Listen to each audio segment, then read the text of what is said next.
Boom, and welcome to another episode of Nobody Watching. One would think that with all the things we've been through and continue to go through, we would be happy just to wave 2020 goodbye and settle quietly, if not cautiously, into a new year with moderate expectations and the overall goal of reestablishing some new and digestible sense of what normal is. After all, isn't that what everyone wants? It's what I keep hearing people say they want, but alas, that is not human nature. As a species, we're not entirely stupid, but we are slow learners. The evidence to support that assertion is overwhelming. Even with the best of intentions, we tend to aim well beyond our reach and undercut our progress toward the greater good for an easier path to short-term gains. The long game befuddles us.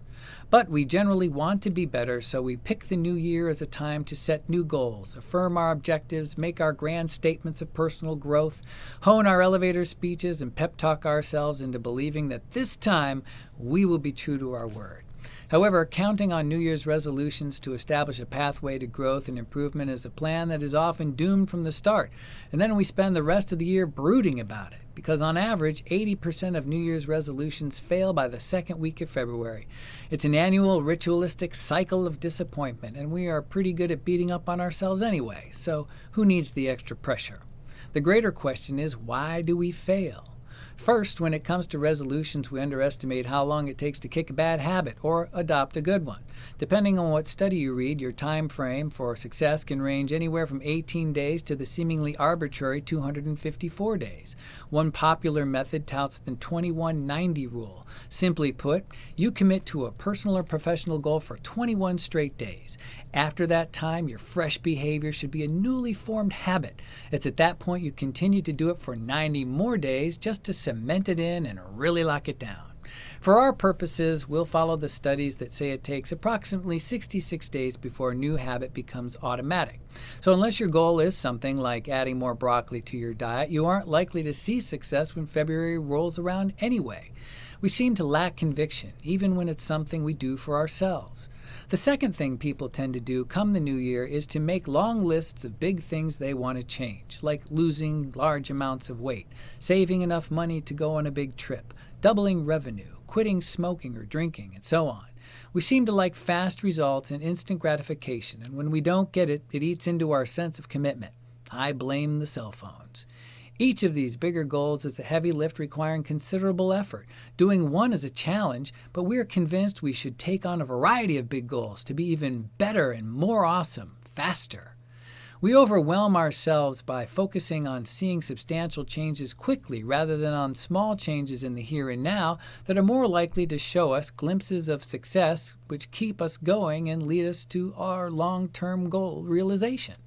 It reminds me of the nearly 20-year-old gung-ho business theory that said the best way to be successful, to achieve, and yes, even to surpass your objectives is to establish BHAGs, or big, hairy, audacious goals. Something huge and monstrous that is so inspiring that people can't help but want to help make that goal a reality. Dial it back, Mabel. I'm not saying you should avoid stretch objectives. Stretching is good. But when looking at reasons why people fail to meet their resolutions, being too big, too hairy, and too audacious can be part of the problem. And in our resolutions, and unless you don't mind a patronizing pat on the head or a "that's nice, dear," we are mostly alone in our endeavors and must find success that suits us on our own. Everyone gets a bye for 2020 on the resolutions because, the pandemic. But if you are hell-bent on making newer and bigger resolutions for the coming year, at least do it with clarity and confirmation in your mind on the time, energy, resources, and dedication it's going to take to reach your goals and be successful. Be clear on what success will look like for you, and have a plan that's flexible enough to allow you to continue to make progress even if 2021 starts to take a giant dump like this year. It doesn't take 21 days to drink more water, eat more broccoli, increase your overall fiber intake, to pick up your shoes, or to stop leaving the toilet seat up. Those may be good things to start with. For what it's worth, understand that I believe in you and your ability to accomplish anything you set your mind to. Mostly. Know, too, that New Year's resolutions are mostly junk, and you are not obligated to make even one. Ever. I stopped making them back in the early 90s, and I never felt better. Mostly. You can just as easily make changes for yourself on your birthday or on Groundhog's Day or the evening festival of the Devil's Moon. The critical element is whenever you decide to make a change for yourself, you know why you're making it. You know what you want to see at the end of your journey, and you are truly committed to doing that thing just for you. And in that, you should find success. So have a happy new year. Do what you do the best way you know how, and don't worry about the rest. A lot of that stuff takes care of itself naturally anyhow. And we'll see you next time.